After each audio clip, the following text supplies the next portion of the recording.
ଜୟ ଜଗନ୍ନାଥ। ମହାପ୍ରଭୁ ଶ୍ରୀ ଜଗନ୍ନାଥ ଶ୍ରୀ ଚରଣ ଏ ଦାସର କୋଟି କୋଟି ଧନ୍ୟବାଦ।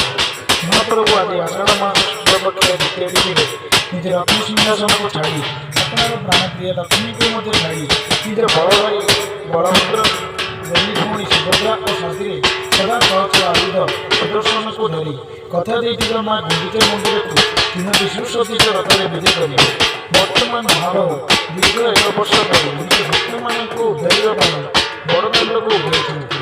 ଦୁନିଆରେ ଏହିପରି କୌଣସି ଭଗବାନ ନାହାନ୍ତି, କୌଣସି ଠାକୁର ନାହାନ୍ତି ଯିଏକି ନିଜର ଭକ୍ତମାନଙ୍କ ପାଇଁ ନିଜ ପ୍ରତିମା ନିଜ ମନ୍ଦିରରୁ ନିଜର ଭଲ ଭଲ ଶ୍ରୀମନ୍ଦିରକୁ ଛାଡ଼ି ବଡ଼ଦାଣ୍ଡକୁ ଉଡ଼େଇ ଯାଆନ୍ତି ନିଜର ଭକ୍ତମାନଙ୍କୁ ଦୀର୍ଘ 1 ବର୍ଷ ପରେ ଦର୍ଶନ ଦେବା ପାଇଁ।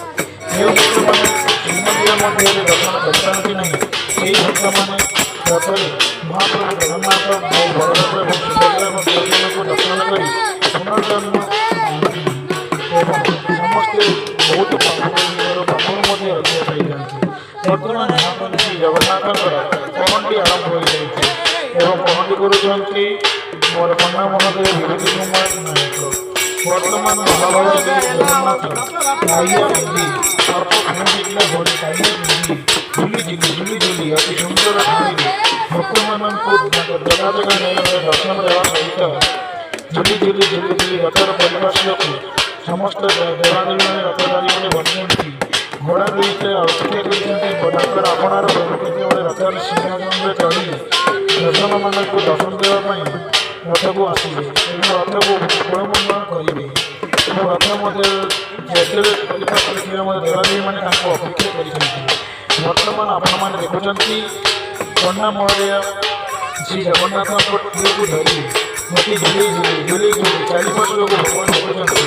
ଆକାଶରେ ଥିବା 33 କୋଟି ଦେବତା ବ୍ରହ୍ମା ଶିବ ଏବଂ 33 କୋଟି ଦେବତା ଇନ୍ଦ୍ର ଗନ୍ଧର୍ବ ନର କିନ୍ନର ସମସ୍ତେ ଭୂତ ପିଶାଚ ସମସ୍ତେ ଭଗବାନଙ୍କୁ ଦର୍ଶନ କରି ସମସ୍ତେ ନିଜ କୃତାର୍ଥ ମଣିଛନ୍ତି ଏବଂ ଶାନ୍ତି ପାଉଛନ୍ତି। ତାଙ୍କର ସୂର୍ଯ୍ୟଚନ୍ଦ୍ର ଭଳି ପଦ୍ମନୟନକୁ ପଦ୍ମନୟନ ସହିତ ଆମର କର୍ମନୟନ ମିଶି ଯାଉଛି ଏବଂ ମହାପ୍ରଭୁ ଜଗନ୍ନାଥ ଆଗକୁ ଯିବା ସହିତ ଚାରିପାର୍ଶ୍ୱକୁ ଦେଖୁଛନ୍ତି ଭକ୍ତମାନଙ୍କୁ ଦର୍ଶନ ଦେଉଛନ୍ତି ଏବଂ କହୁଛନ୍ତି ଆରେ ଅଧିକ ତୁ ମୋତେ ଦେଖିପାରୁନଥିଲୁ, ବର୍ତ୍ତମାନ ମୁଁ ତ ପାଖକୁ ଆସିଯାଇଛି, ତେଣୁ ତୁ ମୋତେ ଶାନ୍ତିରେ ଦେଖେ ଏବଂ ମୋ ସହ ମୁଁ ଏବଂ ଭଗବାନ ନିଜର ଏତେ ପ୍ରଳମ୍ବନର ଭୁଜକୁ ମିଳାଇଛନ୍ତି ଏବଂ ଦୁନିଆରେ କୌଣସି ଭଗବାନ ନାହାନ୍ତି ଯିଏ ନିଜର ଭକ୍ତମାନଙ୍କୁ ଶ୍ରଦ୍ଧାର ସହିତ ଡାକୁଛନ୍ତି। ଦେଖନ୍ତୁ ମଣିମା